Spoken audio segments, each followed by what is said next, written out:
Fala pessoal, é um prazer imenso compartilhar conhecimento com todos vocês. Hoje nós estamos em mais uma aula do curso Regressão Linear Múltipla.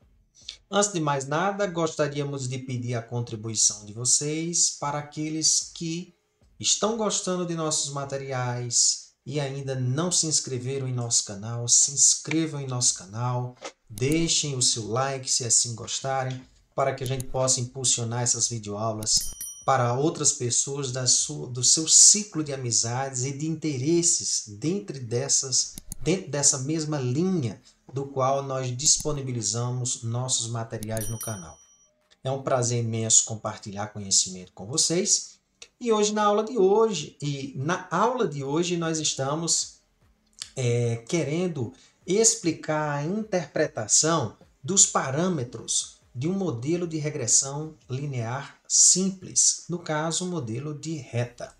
Nós estamos na nossa lousa e para a gente relembrar da aula passada, em que nós fizemos uma aplicação para nós encontrarmos os estimadores de mínimos quadrados dos parâmetros β0 e β1, baseado num conjunto de dados, nós vimos lá no nosso RStudio, vamos baixar aqui para a gente visualizar lá no nosso RStudio, nós pegamos um conjunto de dados que nós temos esse data aqui, cars, que ele é nativo do R. Nós usamos o attach para simplesmente quebrar em subpartes as variáveis que estavam nesse data frame, que no caso é speed e dist, que significa velocidade e distância de um conjunto de automóveis especificamente, e nós fomos atrás da relação existente entre a velocidade percorrida de um automóvel com sua respectiva distância.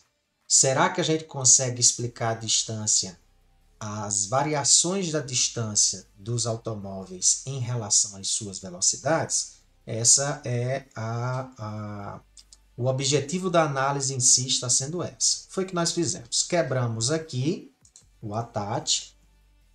Depois nós vimos graficamente a relação. Mostramos o modelo de regressão, os estimadores, na realidade, que foi o β0 e o β1, aqui especificamente. Então, nós vamos notar esses dois valores aqui. E nós vimos graficamente como era que a gente usava. Na realidade, vou carregar aqui e associar o nome reg com esta análise e usar o abline. Se a gente observar a intersecção da reta, da origem da reta ao eixo y, ela começa justamente abaixo do ponto zero, porque o nosso β0 é justamente menos 17,59. E o outro 3 e a inclinação 393. Então, nós vamos entender e tentarmos encontrar explicações e ver, na sequência das próximas aulas, se nós temos um bom modelo ou não. E a pergunta é, o que é um bom modelo em termos de análise estatística? Nós vamos ver um dos critérios, que é justamente a significância dos parâmetros, dos estimadores, na realidade, né? Então, notado isso daqui, menos 17,59 e 393, nós vamos voltar para a nossa lousa. Deixa eu só fazer a anotação, para quando a gente for lá para a nossa lousa, a gente não precise retornar para o RStudio. Então, a gente tem menos 17,579 e 3,932. Tranquilo? Feito essas considerações, vamos voltar agora lá para a nossa parte escrita, para a gente visualizar lá na nossa nota de aula essas interpretações. Então, o que nós tínhamos lá quando nós falamos é que este modelo aqui especificamente que nós estamos tratando aqui agora já é justamente o modelo estimado, em que o nosso β0 a este conjunto de dados, toda a vida eu me esqueço aqui, a este conjunto de dados foi menos 17 0,579 e o meu beta 1 foi 3,932. A pergunta é, o que representa estes dois valores? Qual é a interpretação? Então, nós vamos mostrar para vocês que nem sempre olhar para a beta 0 ela tem um significado prático. Nós vamos observar que o mais importante para nós vai ser observar este beta 1, no caso deste modelo de reta, em que nós temos apenas dois parâmetros. Então, o que é que nós temos dizendo aqui especificamente, né? Vamos pegar aqui um traçado na corzinha azul do que nós estamos e nós temos o seguinte, né? Deixa eu só colocar aqui a minha setinha. Então, o que nós temos é o seguinte. Vou melhorar aqui, diminuir.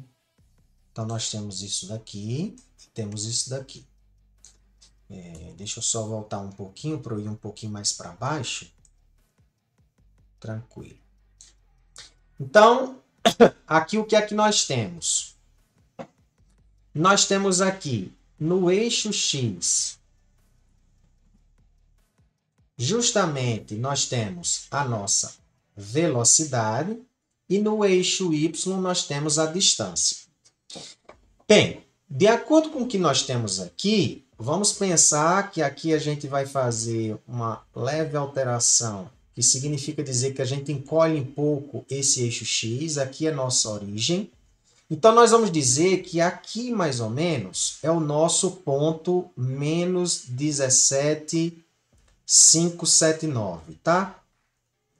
E que esse valor aqui inicial, nós temos lá aquela massa de dados em que nós tivemos lá anteriormente.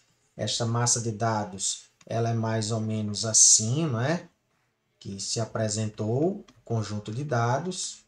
Era mais ou menos assim, beleza? E o que nós tínhamos nesse sentido era um modelo de reta, em que este modelo de reta, a origem dele começa aqui, ó, e ela se eleva. Pode ser que não seja tanta essa inclinação, mas vamos pensar que sim. O que vai representar, nesse contexto, o nosso beta 1? O nosso beta 1 é justamente a tangente do ângulo do que nós temos uma reta paralela ao eixo X com a nossa reta estimada, tá? Então, eu vou colocar aqui de quê? Um azulzinho mais claro. Então, nós temos essa reta aqui, ó. Não mudei a cor. Vamos botar aqui azulzinho. Então, eu tenho essa reta aqui.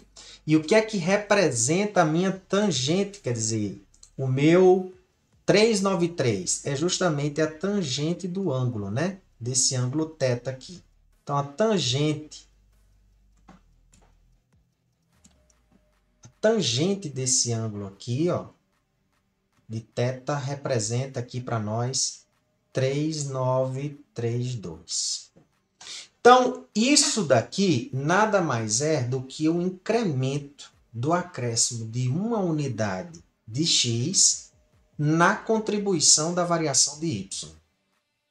Então, vamos entender a interpretação em termos práticos. Aqui, nós temos, voltando para o nosso vermelhinho, perdão, o nosso azul, o que nós temos é, eu tenho agora os parâmetros, os estimadores específicos de beta 0 e beta 1, então eu tenho o meu modelo estimado, que ele é dado da seguinte forma.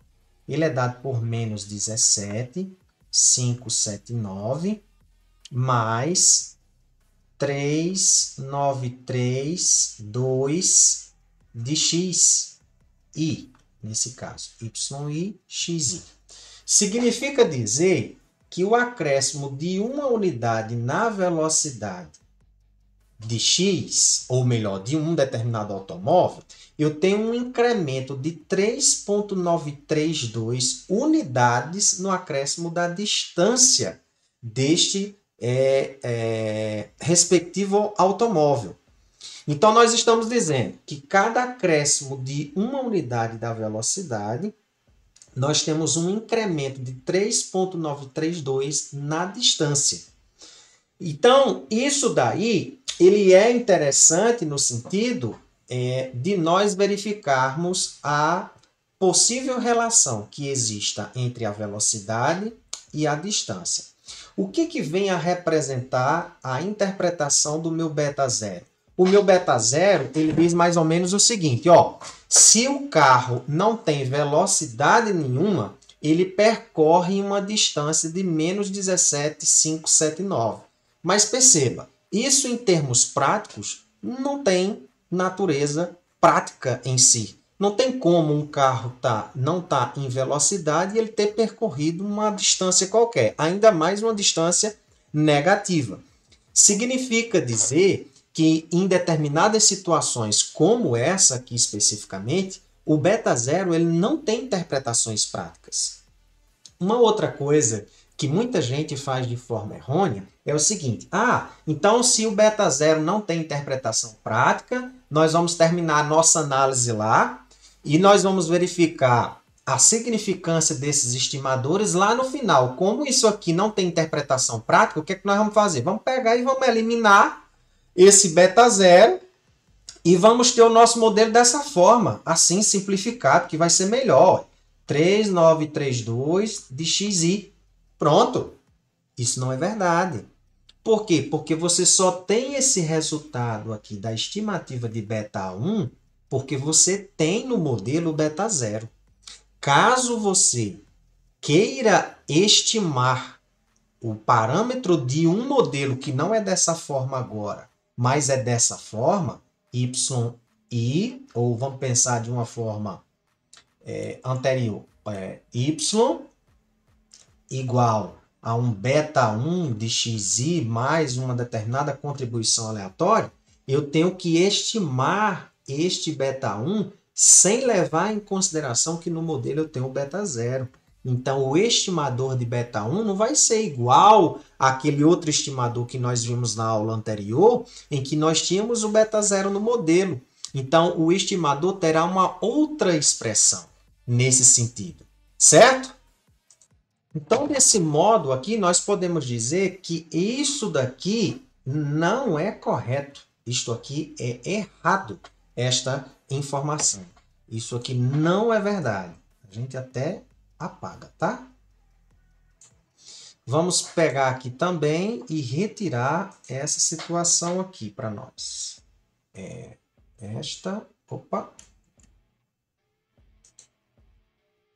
Essa aqui e essa daqui. Tranquilo. Então, nós temos isso daqui. Então, o que é que nós explicamos para vocês? É que o beta 0 em determinadas situações é igual, por exemplo, nós pensássemos numa relação altura e peso. Então, altura e peso da mesma forma. Quer dizer, o beta 0, vamos pensar que nós queremos explicar o peso das pessoas em função das alturas. Quer dizer que se uma pessoa tivesse altura 0, ela teria um peso inicial de beta 0 unidades. Isso não faz sentido, porque se ela não tem altura nenhuma, ela nem nasceu e, portanto, ela não tem peso associado. Então, o beta 0 nessa situação também não teria interpretação prática nessa situação.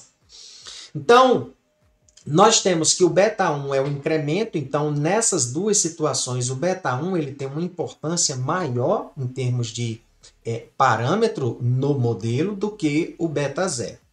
Então faz-se necessário pensar assim, apesar da gente poder aplicar testes de hipóteses tanto para o beta 0 quanto para o beta 1, o que é importante a gente pensar na aplicação do teste de hipóteses seria assim, nós temos um H0 e nós temos um H1.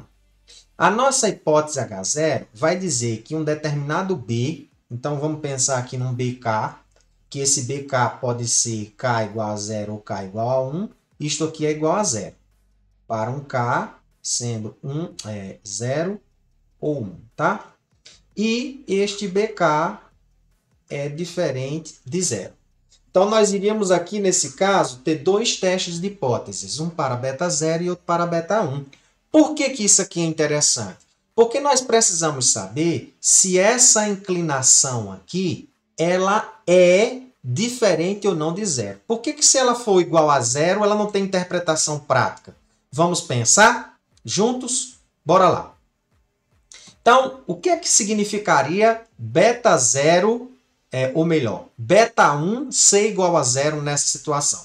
Beta 0 ser igual a zero significaria dizer que nós começaríamos a reta na origem. Seria isso daqui, né? Então, beta 0 ser igual a zero significa dizer que quando não tem contribuição nenhuma, quando não há contribuição nenhuma para a velocidade, automaticamente sua distância é igual a zero, né? Ó. Então, eu estou falando nessa situação, aonde começa essa reta. Agora, o beta 1 ser ou não diferente de zero, está me explicando isso aqui, ó. Se o beta for igual a zero, eu estou dizendo que então a tangente do ângulo é igual a zero e que, portanto, eu tenho uma reta paralela ao eixo x. Significa dizer que eu aumentar a velocidade ou diminuir a velocidade, eu não estou afetando em nada a variação da distância destes automóveis. Então, significa dizer que não há relação nenhuma, pelo menos na condição aqui de reta, destas duas variáveis. Então, a variável x, ela não consegue explicar as variações da variável y. Então, nesse sentido, é importante nós verificarmos se essa inclinação é ou não estatisticamente diferente de zero. Porque se ela for diferente de zero, significa dizer que existe alguma contribuição que as variações de y conseguem explicar as variações de... Quer dizer, que as variações de x conseguem explicar as variações de y. E uma coisa que é muito importante, esta relação não é uma relação de causa e efeito. Isso tem que estar claro. Por exemplo, a gente tem um experimento muito interessante, que são as pessoas lá nos países nórdicos, em que o consumo, devido à condição fria, o consumo de chocolate é muito grande.